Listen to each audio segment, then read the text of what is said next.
ना करे। हाँ इंसान है, अगर कोई गलती है तो वो जाने, उसका रब जाने। जासूसी की भी हमें इजाजत, बरेलानिया अगर सही है तो 4 शर्तें हैं तो उसकी बैत करो। तो फरमाया अब तुम मुरीद हो जाओ। अब अगले सवाल का जवाब भी आला हजरत देते हैं। 4 शर्तें समझ में आ गई यहाँ पर रात की कहते ने पानी पिए पौन के ते पीर पड़िए। तो पहले चुन लो अच्छे तरीके से, अच्छे तरीके से। टटोलने का वक्त पहले है, बाद में फिर टटोलना नहीं, बाद में तो मानना है सीधा सीधा। फिर टटोलने का टाइम है, फिर मानना है, फिर मानते ही जाना है। 4 शर्तें उसके अंदर अगर पाई जाती हैं तो मुरीद हुए। तो कहा हुजूर बैत किसको कहते हैं? तो आला हज़रत फरमाने लगे बैत का माना बिक जाना। बैत का माना हुजूर किस तरह, किस तरह? हजरत अबुल हसन खरकानी के एक मुरीद ने कहा हुजूर आपको पीर बनाया है, तो जो मैं चाहता था वो हुआ नहीं। फरमाने लगे तूने मुझे तो पीर बनाया पर खुद नहीं ना तू मुरीद बना। अल्लाह करे तू मुरीद भी बन जाता, तू मुरीद भी बनता। हुजूर गौसे आज़म ने फरमाया जो मेरा मुरीद है बगैर तौबा के मरेगा नहीं, अल्लाह उसे तौबा की तौफीक देगा क़यामत तक। पर शर्त यह है कि वो मुरीद भी तो बने ना। वो मुरीद भी, उसे सीधा नाम भी ना लेना आता हो, उसने कभी याद भी ना किया हो भूले से। आला हज़रत फरमाने लगे बैत का माना बिक जाना। तो हुजूर किस तरह, उसकी भी तशरीफ फरमाई। आप फरमाने लगे फिर अपने पीर के हाथ में इस तरह हो जाए जिस तरह मुर्दा होता है गुस्ल देने वाले के हाथ में। अगर गुस्ल देने वाले का दिल करे तो पहले मुंह धोए, दिल करे तो पहले पैर धोए। ये आला हज़रत तशरीह कर रहे हैं। और आपको एक मजे की बात बताऊं, जो फतवा लिखते थे, जब जुजियात फिका के बयान करते थे तो ये खुश्क काम है, लोग खुश्क हो जाते हैं। लेकिन आला हजरत जब उस कलम को छोड़ के नात लिखने बैठते थे तो फिर सबसे बड़े अदीब नजर आते थे। और फिर जब तरीकत के मसले छेड़ते थे तो सबसे बड़े सूफी नजर आते थे। फरमाया इस तरह होता है कोई मुरीद, इस तरह कि जिस तरह पीर कहे वैसे ही। वो तो कई दफा मशवरा देता है आगे। हम लोग इस तरह के मुरीद होते हैं आजकल के ज़माने में कि पीर साहब के सामने मशावरत करते हैं। हम कहते हैं जनाब वो नहीं, इस तरह भी तो होता है ना हजरत, आप सियाने हो जाए, इस तरह करके चले। जब तक इंसान तरीकत के शोबे में पूरे तरीके से, पहली बात तो ये यहाँ लोगों का एक पीर ही नहीं होता, एक पीर नहीं। आला हजरत से किसी ने पूछा 2 पीर हो सकते हैं? फरमाया 2 बाप हो सकते हैं। उसने कहा नहीं। तो फरमाया 2 पीर कैसे हो गए? हाँ चाचा बन सकता है, चाचे 50 बना लो, किसी और के पास भी बैठो, अगर तुम्हें कोई वहां से खैर की बात मिलती है तो जाओ, हर्ज नहीं। लेकिन बैसियत चाचे के, बैसियत वालिद के लिए कि वालिद एक हो और उसी के साथ इंसान को जुड़ा रहना चाहिए। तो तरीकत के असबाक आपकी खिदमत में अर्ज कर रहा हूँ, याद रख। मुरीद ही नहीं होते हम। मैं अपने जैसे लोगों की बात करता हूँ, उलमा की बात नहीं करता। हजरत अल्लामा फैज अहमद वैसी साहब फरमाया करते थे ताजर, सियासतदान और मौलवी इसका पीर कोई नहीं होता।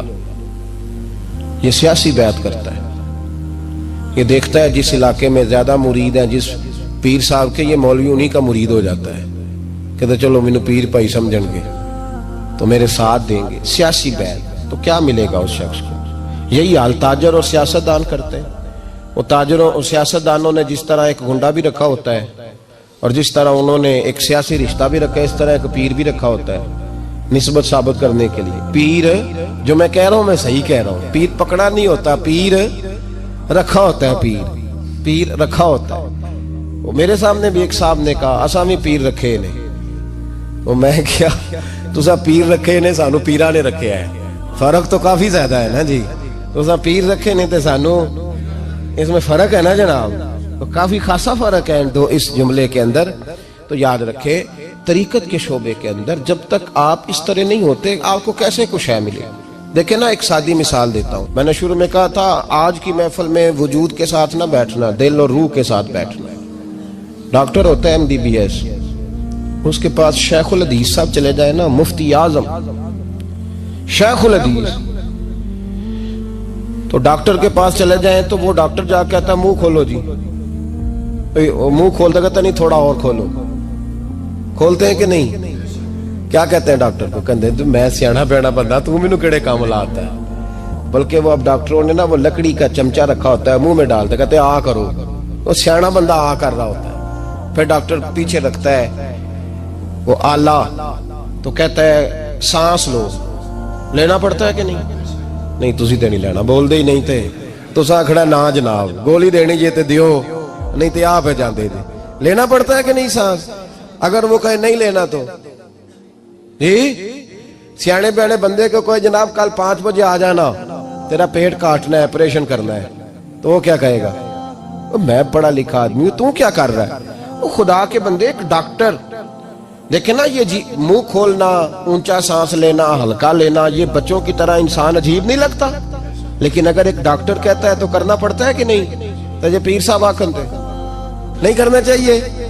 ओ भाई मेरे, इसको याद रखो, इन चीजों को समझो, हम करते नहीं। हमारे मशाइख ने पैरों में जंजीरें डाल के किसी को काम। और आपको एक मजे की बात बताऊं, मेरा कोई पीर भाई कभी ये दावा नहीं कर सकता कि उस पे इस तरह की सख्ती हुई हो। कई दफा मुझे खुद कहा जाता है कि आप किस तरह का सलूक करते हैं, इस तरह तो मुरीद पीरों के साथ करते हैं, टाइम है तो आ जाओ, वक्त है तो। मिजाज ही नहीं, हमारे बुजुर्गों ने सिखाया ही नहीं। मैंने अपने उस्ताद से पूछा कि हुजूर दिल खिंचा क्यों चला आता है? तो फरमाने लगे हमारे मशाइख प्यार करते हैं, हमारे पास जो जंजीर होती है वो मोहब्बत की जंजीर होती है, और जो मोहब्बत की जंजीर में नहीं ना बन सका वो लोहे में बन सकता ही नहीं, सवाल ही नहीं पैदा होता।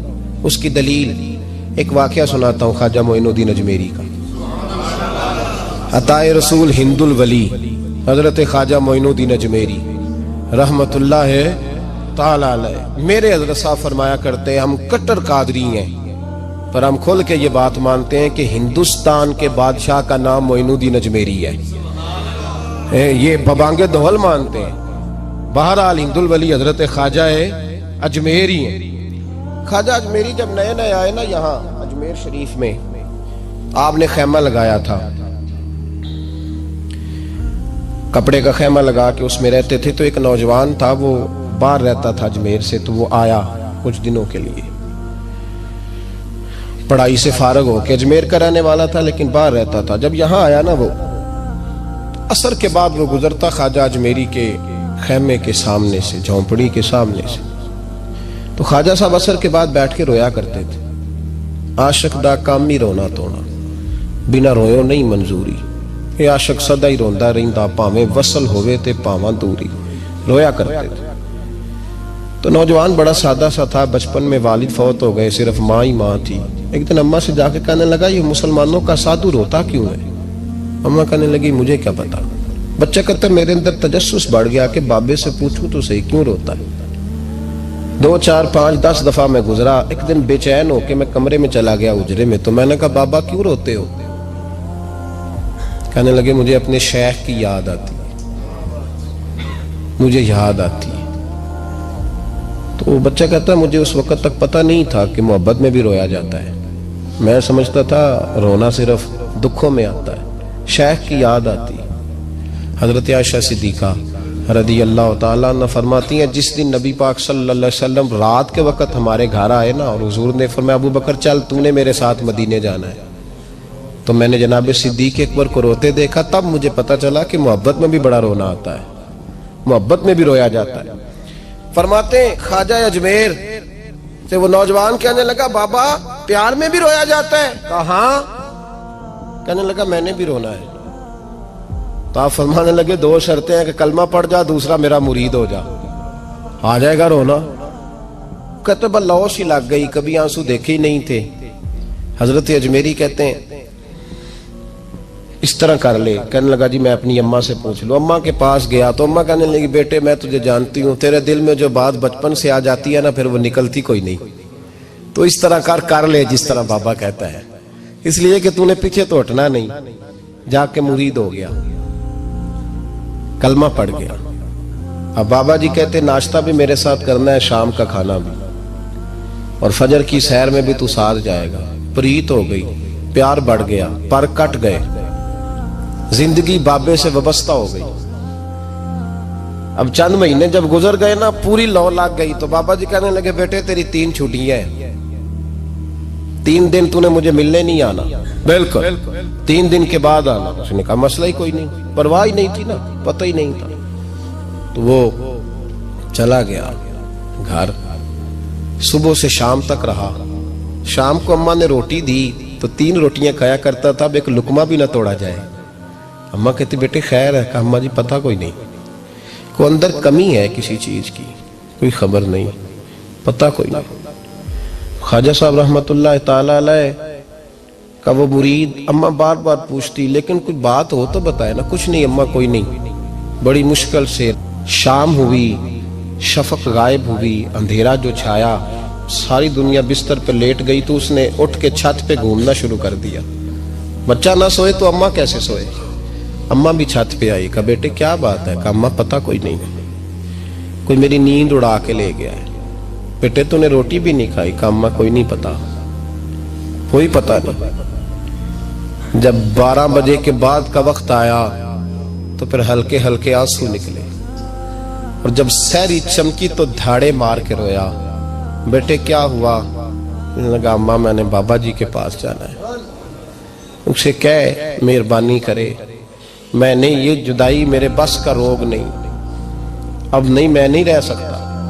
फजर की नमाज पढ़ के तो अम्मा गई, कहने लगी मेहरबानी कर उसे बुला। तो बाबा जी कहने लगे उसे कह अभी तो 1 दिन गुजरा है, अभी तो वक्त बड़ा पीछे है, अभी टाइम है। बस अगले दिन की जो शाम हुई तो माँ के कदमों में गिर गया, कहने लगा खुदा का वास्ता उसे कहो मेरा नहीं गुजारा होता, अब नहीं, आबादी हो गया हूं, अब अगर उसकी दीद का नशा ना मिला तो मर जाऊं।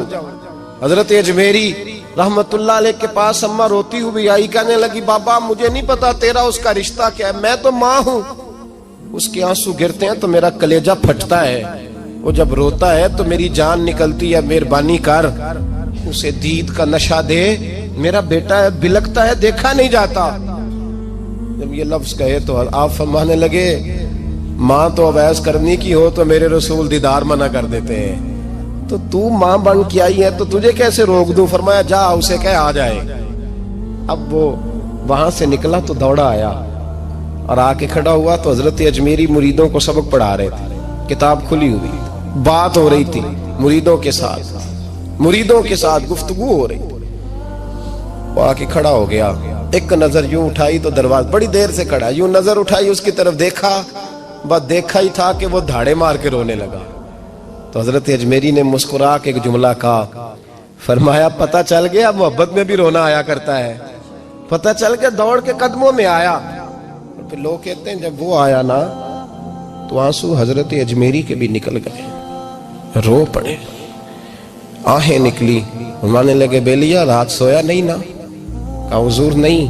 फरमाया मैं भी नहीं सोया, तू अगर बेदार था तो कल शाम रोटी नहीं ना खाई? हुजूर नहीं खाई। फरमाया मैंने भी कोई नहीं खाई। ये मोहब्बत 2 तरफा होती है, एक तरफा थोड़ी होती है, अगर तूने नहीं खाई तो मैंने कब खाई? मेरे भाई हमारे मशाइख ने मोहब्बत की जंजीरों में बांधा मुरीदों, तो बंद गए, गुजारे नहीं होते थे, वक्त ही नहीं गुजरता था, सुबह और शाम में वाबस्ता रहती थी, कोई पाबंदी नहीं थी उन पर, उनकी तरफ से कोई जबर नहीं था। लेकिन ये रंग, ये अंदाज, ये ढंग, फिर जो शेख की याद में रोना सीख जाता था ना, उसके लिए मदीने की याद में रोना आसान हो जाता था, उसके लिए फिर हुजूर का दीदार मांगना आसान हो जाता। ये सिलसिला फिर आगे बढ़ता चला जाता था। मेरे आला हजरत फाजिल बरेलवी रहमतुल्लाह ताला अलैह का एक मुरीद था, तो बैत होने आया, सख्ती कोई नहीं थी ना, किसी को कुछ कहते नहीं थे, ना कोई मुतालबा था, ना कोई नजर नहीं।